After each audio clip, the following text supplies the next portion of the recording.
J'ai 41 abonnés lorsque j'enregistre cette vidéo.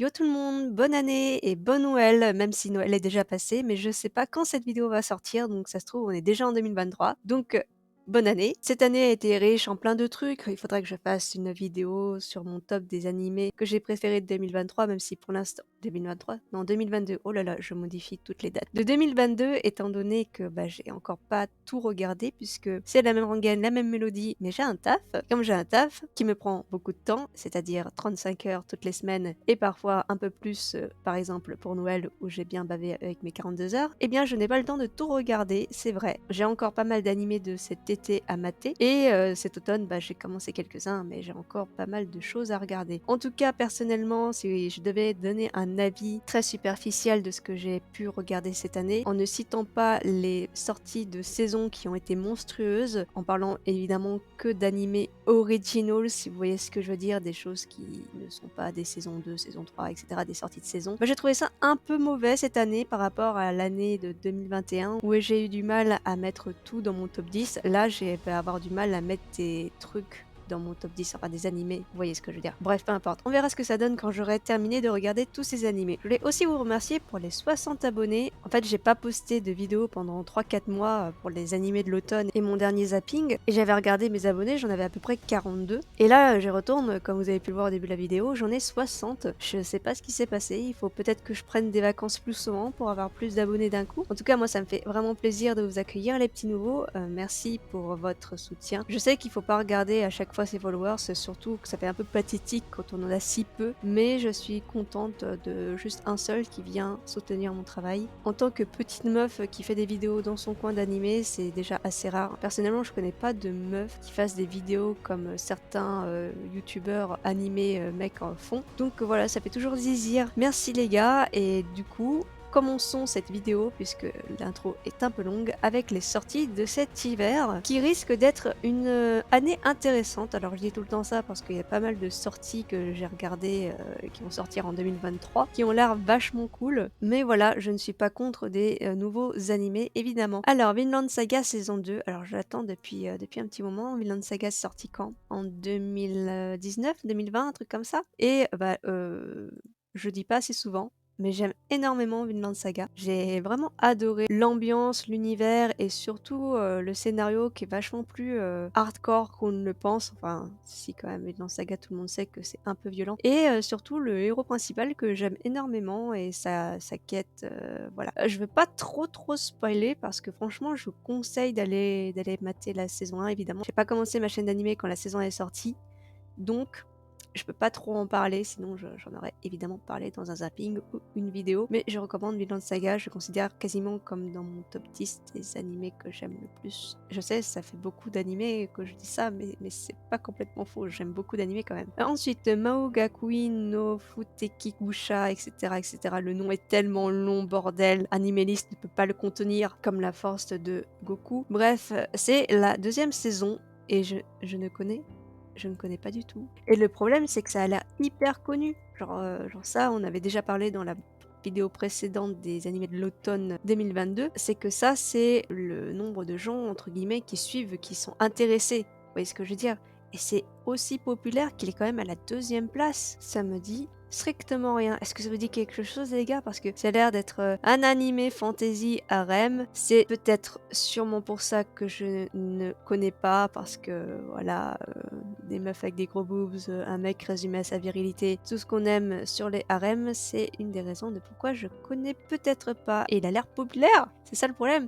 Donc si quelqu'un connaît et peut m'éclairer sur cet animé, je suis toujours preneuse. Ça se trouve, il est super bien et je passe à côté d'un harem ecchi fantasy excellent, mais bon, je n'en suis pas très sûre. Ensuite, on a Arrête de me chauffer, Nagatoro-san, la deuxième saison. Alors la première saison, elle est sortie en 2021 et je vous avoue que j'ai pas du tout aimé la saison 1. Je crois que j'ai même pas terminé l'animé tellement ça m'a gonflé. Je crois que j'en ai parlé dans un zapping et oh là là, c'est nul en fait. C'est la romantisation de l'harcèlement et le fait que ce soit une meuf qui bully un mec. Je sais que ça a été la mode et que c'est toujours un petit peu la mode, ce genre de choses, et moi je supporte pas qu'on bully les gens. J'aime bien quand c'est sain, une relation, les gars. Arrêtez de vouloir des trucs toxiques. Il me semble que j'ai fait un spread dans mon animé journal. Je mettrai peut-être quelques images. Je pourrais mettre pause pour lire ce que j'ai écrit et pour redire à quel point je déteste ce truc. Et le fait que ça soit aussi populaire me dégoûte aussi. Tant mieux pour les gens qui adontaient cette saison, mais au secours, je vais pas pouvoir la mater. Ça, je vous promets que je materai pas. Hein. Tokyo Revengers, deuxième saison. Alors, ce qui me fait le plus rire, c'est que ça soit moins populaire que ça. Alors que pourtant en 2021, ce truc, on en a tellement entendu parler qu'il y avait des gens qui se promenaient un peu cringe dans la rue en cosplay avec un drapeau qui était légèrement sous-entendu. Enfin bref, peu importe. Je suis relativement impatiente.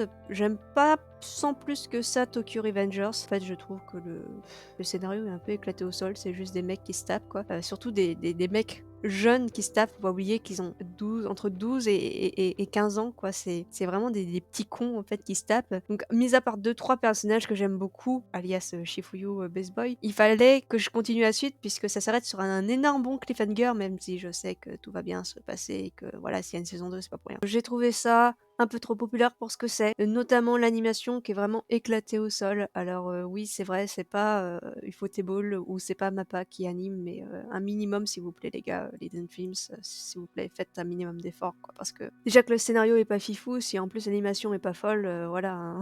Ah, une saison que j'attends avec impatience, Bungo Stray Dogs, 4e saison. Alors la saison 3 date de 2019-2018, un truc comme ça. Franchement, j'ai hâte. On a eu un petit hors-série qui est sorti en 2021, qui était un peu mignon, sur des chibis et des côtés humoristiques, des blagues de Bungo Stray Dogs. Ok, c'est cool, mais nous, on attendait la suite. Et la suite sort enfin. Et à savoir que j'aime énormément Bungo Stray Dogs, alors que c'est un animé plutôt, je dirais pas de niche, ça reste un petit peu populaire, les gens connaissent. Mais c'est un seinen, et comme c'est un seinen, les gens sont moins hype que par des shonen.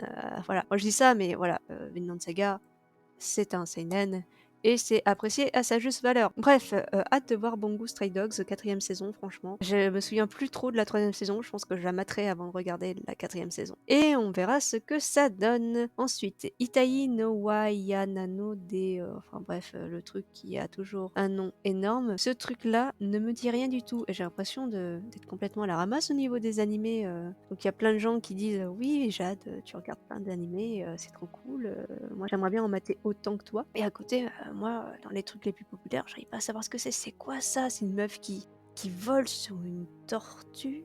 C'est un mélange entre The Rising Shield of the Hero et je sais pas quoi qui fait qu'il y a des meufs qui se roulent une pelle. Oh, ça c'est intéressant par contre. Non, mis à part ça, ça a pas l'air d'être fifou en fait, les gars. Ça a l'air d'être un harem reverse avec des meufs et fantasy. Vous savez ce que je pense des animés fantasy en ce moment? Voilà, c'est toujours la même chose. Ça me compte parce que quand j'étais plus jeune, j'ai l'impression d'avoir 40 ans, mais quand j'étais plus jeune, j'aimais énormément les animés de fantasy parce que ça changeait d'habitude et c'était grave cool. Un espèce de chat yokai avec une tortue. Ouais, bon, pareil, éclairez-moi sur ce truc si vous connaissez, parce que ça me dit strictement rien du tout. Et j'ai pas envie de me mater, j'ai déjà plus le temps, donc je vais éviter de me mater des trucs pas trop ouf. En tout cas, qui m'intéressent pas comme ça, visuellement. Et surtout, quand t'as pas de scénario, tu as juste à regarder les images. Ensuite, Nier Automata. Oui, il y a une version animée qui va sortir, faite par A1 Pictures, donc déjà ça va être très bien animé, ça c'est cool. Mais ça risque d'être super cool parce qu'en vrai, j'ai jamais joué à Nier Automata parce que je suis pauvre et parce que je ne peux pas m'acheter des jeux et parce que je n'ai pas de bon PC ni une bonne PS4. Enfin bref, vous voyez le truc, je suis dans la dèche, je suis une artiste et les artistes ils sont pas riches. Et donc du coup, ça pourrait me donner l'occasion de connaître l'histoire et de me dire pourquoi tout le monde dit que Genshin c'est un copier-coller de Nier Automata et de Zelda Breath of the Wild. Bref, peu importe. Kyoku Suiri saison 2. Alors, je ne connais pas Kyoku Suiri. C'est bien. J'adore ma vie. On découvre des choses chez Jadou, alors que Jadou est censé vous dire tout ce qu'il y a d'intéressant. Déjà, cette image me dit un peu plus quelque chose. C'est sorti quand? En hiver 2020. Hiver 2020, ok, 2 ans. Ça me dit rien du tout. Dans son enfance, Kyotoko a été enlevée par des yokai afin de devenir leur déesse de la sagesse. Pourquoi? Depuis, elle sert d'intermédiaire entre le monde des humains et celui des esprits, mais tout se complique lorsqu'elle tombe amoureuse de Kuro. Oh, un jeune homme sortant d'une rupture qui semble également cacher quelque chose. Oh là là, oh là là. 7,72 étant donné que sur Notijon, il note extrêmement facilement bien. C'est-à-dire qu'on a des animés nuls, ils sont notés 8 sur 10, je suis là, ok, pourquoi pas. S'il a cette note-là, c'est qu'il est pas si ouf que ça. Ah ouais, d'accord, il est noté 6,91, donc même pas 7 sur MyAnimeList. Et MyAnimeList, en général, il note un peu plus durement. Je comprends pourquoi j'ai pas maté, puisque ça a pas l'air d'être si fifou que ça. Si vous connaissez, n'hésitez pas à me le dire, à me faire savoir, pour savoir si je dois mater la saison 1 et maybe la saison 2, puisqu'ils ont quand même fait une saison 2, c'est que ça a un minimum marché quand même. Et c'est fait par Brain Space. J'aurais préféré qu'ils fassent la saison 2 de To Your Eternity, mais c'est pas grave, je vais pleurer. Ensuite, le premier animé qui a pas l'air d'être une saison 2 ou une saison 3 ou un nouveau truc qu'on connaît déjà, Tomo-chan wa Onanoko. En fait, j'ai jonglé entre My Anime-List et Notijon parce que en fait, je pense que c'est mieux que ça soit moi qui lise le scénario que vous lisez et que vous mettez sur pause. Ça fera une vidéo plus longue, ça fera plus de montage, mais pour vous, ça sera bien plus simple. Alors, l'histoire suit Tomo Aizawa, comme Aizawa Sensei, et son ami d'enfance, Junshiro Kobuta. Tomo était amoureuse de son amie, elle tente de se déclarer auprès de lui, mais sans succès car Junshiro la voit toujours comme le garçon manqué qu'elle était. Ça a l'air d'être très très classique romance comédie, elle ressemble vraiment à un mec, après elle a le droit de ressembler à un mec et se considérer comme une meuf, c'est pas le problème. Ah ouais d'accord, elle lui fout clairement une baffe dans la gueule. Bon, OK, eh bien, pourquoi pas. Déjà les personnages ils font quand même vachement plus vieux que des adolescents normales, donc pourquoi pas. Genre, même elle a l'air vachement plus grande. Elle fait pas la mignonne petite fille, c'est sûr, elle fait vraiment littéralement, oui, garçon manqué, comme le dit le résumé Jadou. Et bref, bon bah pourquoi pas, écoutez, on verra ce que ça donne. Ça a l'air d'être bien animé ça c'est sûr. Après, à voir si ça vaut le coup comme la plupart des comédies animées. Ensuite, Otonari no Tenshi Sama ni ta mère plutôt. Alors, Studio Project Number 9. On dirait un truc de Noël en fait, sauf que bon. Ok, on est en hiver 2023, mais... Amane Fujimiya est le voisin de Mailu Shina, une étudiante connue pour sa beauté angélique et ses excellentes notes, évidemment. Amane est un étudiant ordinaire qui lui a jamais vraiment adressé la parole, ok. Un jour, en rentrant de l'école, il croise Shina qui lui rend son parapluie en lui disant que son appartement est sale et qu'il devrait le ranger. Attends, quoi? Il croise Shina qui lui rend son parapluie en disant que son appartement est sale. Comment ça? Et attends, ils vivent dans le même appartement ou pourquoi? Quoi? Ainsi débute une relation entre un ange à la langue acérée et un étudiant ordinaire. Oh, la romance classique, je voudrais pas dire. Par contre, arrêtez avec vos noms qui durent 3 milliards de... Pareil, ça aussi c'est un truc à la mode, c'est hyper chiant. À l'inverse de l'autre, les dessins font très très jeunes en fait. Je sais pas quel âge elle a, mais on dirait qu'elle a pas 15 ans en fait. Elle a plus 12 à la limite. Visuellement, c'est très classique, ça m'intéresse clairement moins. Et au niveau du scénario, personnellement, c'est pas fifou en fait. Donc ok tiers. Ensuite, alors ça c'est la saison 4 de Danmachi. Waouh, la saison 4 de Danmachi. Je crois que je me suis arrêtée à la saison 2 parce que ça m'avait gavé. Et bah ça continue et c'est bien. Il me semble que j'avais vu un jour le light novel. J'ai trouvé ça tellement pas bien écrit que ça m'a pas donné envie en fait de continuer l'animé puisque déjà le light novel en fait c'était pas bien écrit. Je crois que c'est le premier light novel et peut-être le dernier d'ailleurs que j'ai lu. Et ça m'a pas donné envie de lire des light novels en fait. C'est trop triste. Mais voilà, Danmachi c'est ok tiers, un peu moins, plutôt mais tiers. Alors Spy Kyushitsu, encore un truc d'espion et ils adorent les trucs d'espion, ça commence à devenir à la mode ces trucs-là. Spy Classroom. Après un conflit militaire dévastateur, le pays mène leur guerre dans l'ombre. Klaus, un espion atypique qui n'a jamais échoué dans ses missions, décide de former une unité pour mener à bien une mission impossible qui a plus de 90% de chances d'échouer. Oh bah, ok, heureusement qu'il se bat pour les 10%, hein. Cependant, les membres qu'il a choisis sont 7 filles. Oh non, harem, sans aucune expérience pratique. Mais pourquoi? Si t'as 90% de chance, enfin plutôt de malchance, enfin que ça puisse échouer, pourquoi tu choisis des meufs qui ont aucune expérience? Ça sert à quoi? Elles devront ainsi utiliser n'importe quel stratagème pour prouver qu'elles sont à la hauteur de la mission. Mais tu es dans un pays où c'est la mort, c'est la guerre, c'est machin, le moindre truc est hyper important, et à côté tu prends 7 nanas qui sont nulles à chier pour une mission qui est importante juste pour dire «Eh mais regardez les meufs, essayez de voir, comment vous allez gérer cette mission». Tu aurais pas pu prendre un truc plus simple, genre elles vont chercher des chats dans les arbres, elles vont, espionner, tonton dans la rue. C'est juste un REM, c'est un REM les gars, un REM, une histoire de merde juste pour essayer de mettre plein de meufs et voilà, parce que les meufs c'est bien, ça fait vendre, haha, gros nichon, gros cul, ouais trop oh là là, ça me saoule ce genre de truc, allez on passe au suivant. Alors saison 2 de ce truc que je ne connais pas, j'en ai marre de pas connaître des choses. Je suis épuisée par moi. Ensuite, Kobusan wa Mob. Oh, Mob. Il a un peu changé après la saison 3. C'est la saison 3, ouais. Après la saison 3, étant donné que non, je ne spoilerai pas la fin de la saison 3. Shiraishi est un garçon ordinaire qui est à deux doigts d'être invisible auprès de ses camarades de classe et de ses parents. Nagisa Kubo, sa voisine de table qui le remarque toujours, effectue des expériences de manière ludique pour juger à quel point il est invisible. C'est ainsi que cette dernière se déclare comme étant l'héroïne de Shiraishi. En fait, c'est Kellam de Fire Emblem qui essaye d'être un étudiant japonais, en fait. Et c'est juste qu'il y a une waifu en plus, quoi, qui aime bien l'embêter parce que c'est cool de bully les mecs quand t'es une nana. Haha, trop drôle! Trop bien! J'ai tellement hâte de voir ce genre de scénario. Pourquoi j'ai l'air aussi dévastée par, par cette saison? J'étais bien partie avec les sorties et là j'étais là, ouais, en fait, c'est les sorties autres, bah c'est classique en fait les gars. J'adore ma vie. Et ouais, bah c'est joli, mais voilà, c'est classique. C'est très classique. C'est trop classique. Ensuite, ça.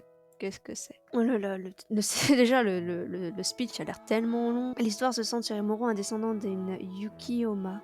C'est quoi une Yukioma? Parce qu'en pleine concentration, il plonge inconsciemment ses pauvres collègues dans un environnement proche de l'Arctique. C'est le roi des glaces, quoi. Genre la reine des glaces, mais c'est Ice King et c'est pas Ice Queen, quoi. Pourtant, contrairement à ses pouvoirs glacés, Imoro est une personne chaleureuse et gentille.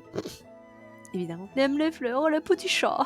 Mais hélas, il ne peut s'approcher trop près d'aucun d'entre eux. Oh bah oui, bah non, et oh, tu gèles pas les minutes, voilà. Imuro a un fait pour sa collègue. Oh, c'est des adultes. Waouh, trop bien. Nommée Fuyutsuki, une femme calme qui a le don d'apporter des solutions simples à des problèmes non conventionnels. Dès que Fuyutsuki fait quelque chose pour lui, une tempête de neige d'émotions se forme dans le cœur d'Imuro, même s'il ne remarque pas que cette tempête se forme aussi autour de lui. Même si tous les collègues connaissent ses sentiments, ce n'est pas le cas de Fuyutsuki. Évidemment, qui ne remarque rien. Cependant, Imuro est prêt à faire tout ce qu'il faut pour conquérir son cœur. Bah déjà, ça a l'air d'être un peu mieux que les trucs classiques d'étudiants. Enfin, c'est peut-être je dis ça parce que je suis plus étudiante et du coup ça me gave, mais surtout parce que c'est toujours la même chose, les gars. Donc là, il y a un petit côté surnaturel. Bon, ça a l'air d'être classique quand même, hein. Pas abuser des bonnes choses. Mais au moins, ça a l'honnêteté d'être assez particulier. Après, niveau chara-design, on comprend très vite le tout. C'est littéralement l'été et l'hiver, la lune et le soleil. Bon, écoutez, je pense lui donner plus une chance que tous les autres qu'on a pu voir auparavant, en fait. Peut-être à voir. Alors, Trigun. Trigun, il me semble que c'est un remake, si je dis pas de conneries, mais j'en dis souvent des conneries au final, de Trigun. Et voilà, Trigun, que dire de plus de Trigun? C'est un excellent animé. Et ça permettrait, si c'est un remake visuel en tout cas, de faire connaître ça à plus de gens, puisqu'il y a plein de gens qui n'aiment pas l'ancienne animation. C'est un peu triste, mais c'est vrai, tous les gens qui n'aiment pas Evangelion parce que visuellement c'est vieux, alors que c'était une animation de fou furieux à l'époque quand c'est sorti en 97, mais qui préfèrent du coup regarder les films, qui sont bien les films, mais ça n'a rien à voir avec l'œuvre originale au final. Donc bref, peut-être que ça sera cool si c'est en tout cas un remake. Bref, je vais passer certains trucs parce que personnellement cette affiche-là, comédie ecchi, j'ai même pas à lire le résumé, ça sert à rien. Ça, fantasy, aventure fantasy romance, voilà. Lui, on dirait Louis James Moriarty. Ça, on dirait... Putain, on aurait dit Violet Evergarden un peu, je trouve, l'affiche. Je sais pas pour vous. Ça n'a rien à voir avec Violet Evergarden. Du coup, je passe un peu parce que je voudrais passer aux autres choses. Buddy Daddies. Oh la vache. J'ai l'impression que c'est un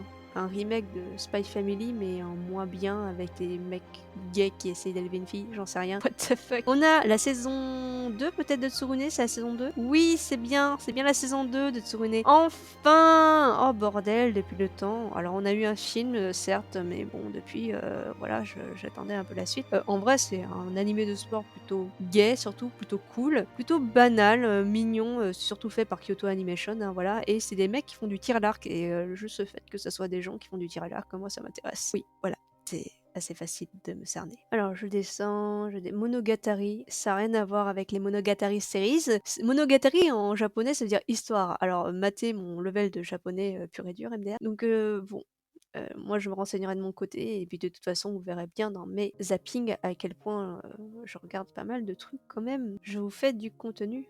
Oh, ça a l'air joli. Alors, ça a l'air joli, mais au final, le chara-design est plutôt banal. J'aime beaucoup la tronche de Saitama qui pop en plein milieu, mais pourquoi pas. Ok, tiers. Comme ça avait l'air... En fait, comme ça, c'est vraiment l'affiche. On aurait trop dit un poster de jeux vidéo de genre Octopath Traveler ou Bravely Default ou Triangle Strategy, puisque en vrai, c'est le même chara-designer derrière. Et au final, l'animation, bah, c'est une animation banale. Je sais que c'est difficile de faire ce genre d'animation dans ce dessin. Un peu déçu. Alors, en ONA, bon, alors il y a ça, faudrait déjà que je mette la saison 1. On a Agretsuko, la saison 5. Oui, enfin. Du coup, la saison 4 était sortie en 2021, il me semble. Je crois que j'avais dit un petit avis vite fait dans un zapping. J'avais pas trop aimé la saison 4, en fait, parce que ça se focalisait trop sur Aida, et j'aime bien Aida, mais voilà, je préfère Retsuko. Et voilà, il avait besoin de son arc, mais je trouvais que c'était un peu trop. Mais bref, peu importe.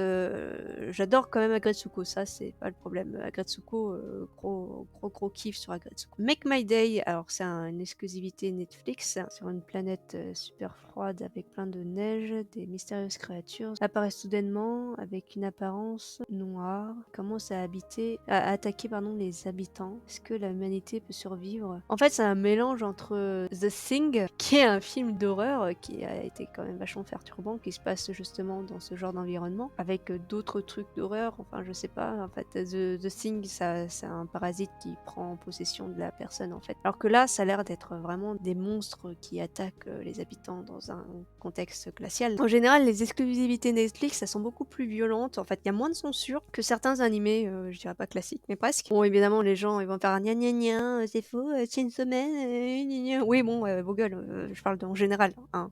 Je parle pas non plus de tout le monde. Je dis en général, c'est comme ça. Je trouve que dans les trucs Netflix, c'est beaucoup moins censuré. Mais bon, ça, ce n'est que mon avis. Ensuite, je descends en OAV, rien d'intéressant. En movie, Black Clover. Voilà, pour les gens qui aiment Black Clover. Moi, ça fait un petit moment que j'ai abandonné Black Clover parce que, mis à part les openings, c'est pas si fifou ça. Hein. Je sais, RIP aux fans de Black Clover, mais voilà, vos openings sont géniaux, mais le reste, ça marche, hein, puisque sinon ça continuerait pas. Par contre, ça, c'est intéressant. Ça, les deux films sur Sasaki Miyano, je trouve ça vachement plus intéressant, puisque le deuxième film, en fait, ça va se consacrer sur le deuxième couple principal. Et comme l'OAV, je pensais qu'il allait se consacrer sur eux, bah, j'étais pas déçue, mais bah, là, c'était pas sur eux que ça se consacrait. Et là, c'est le cas. Et bah, je suis contente qu'il y ait des suites. Bon, certes, c'est des films, mais en même temps, le manga, il avance pas beaucoup, quoi. Donc je suis contente. La suite. Un film de Trigger, ou sur des mechas en même temps.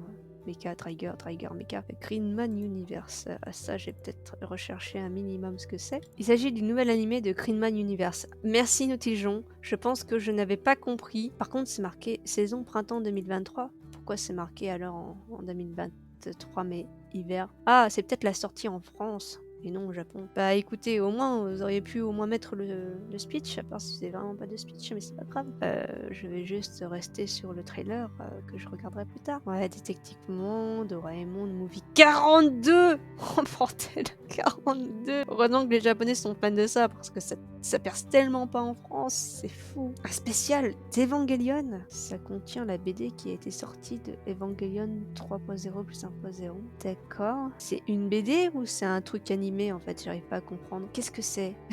Qu'est-ce que c'est que ça? Moi je pensais qu'Evangelion c'est bon, c'était fini. Et non, on a encore quelque chose. Oh là, faudrait que je me renseigne parce que ça me dit vraiment rien. Quelqu'un a peut-être une idée, des gens plus spécialistes que moi, parce que moi je suis quand même un peu nulle, hein, faut pas oublier. Et Unknown, en effet, ça a l'air d'être cauchemardesque, on dirait un peu Toreodoro, mais un peu chelou, j'avoue. Bref, après cette vidéo bien longue, les gars, bah, j'ai fini. Qu'est-ce qui vous plaît le plus? Je vous avoue qu'il n'y a pas eu grand chose dans les nouvelles sorties qui m'ont l'air de m'hyper. Alors à part évidemment certaines sorties comme Vinland Saga, Bungo Stray Dogs, Tokyo Revengers, Nier, des trucs comme ça qui ont l'air d'être intéressants. Le reste, c'est classique les gars, c'est très classique. Qu'est-ce que je vais pouvoir mettre dans mon top 10 des animés de 2023 si avec une saison comme ça, on n'a pas grand-chose, quoi? N'hésitez pas à me dire, ce que vous en pensez, n'hésitez pas à me dire quel animé vous fait le plus de l'œil et je vous retrouve prochainement, j'espère, parce que, il faut du temps pour le montage, il faut du temps pour enregistrer tout ça et j'ai pas trop le temps, j'ai déjà plus le temps pour dessiner. Ça m'attriste énormément. En fait, vous êtes pas nombreux, mais c'est pas une raison pour vous délaisser et moi, je fais surtout ça pour moi et pour garder une sorte de trace de ce que j'ai vu, pour me souvenir parfois de certains animés que parfois j'oublie, hein, c'est normal, hein, vu le nombre d'animés que je regarde. Mais du coup, ça vous fait quand même quelque chose pour vous, à regarder, devant votre petit déj ou pendant votre pause. Bref, peu importe. Dans tous les cas, je vous tiens au courant de mes prochaines vidéos, peut-être sur Instagram. N'hésitez pas à me suivre là-bas d'ailleurs. Je vous fais de gros bisous et du coup, à bientôt pour de nouvelles vidéos. Salut!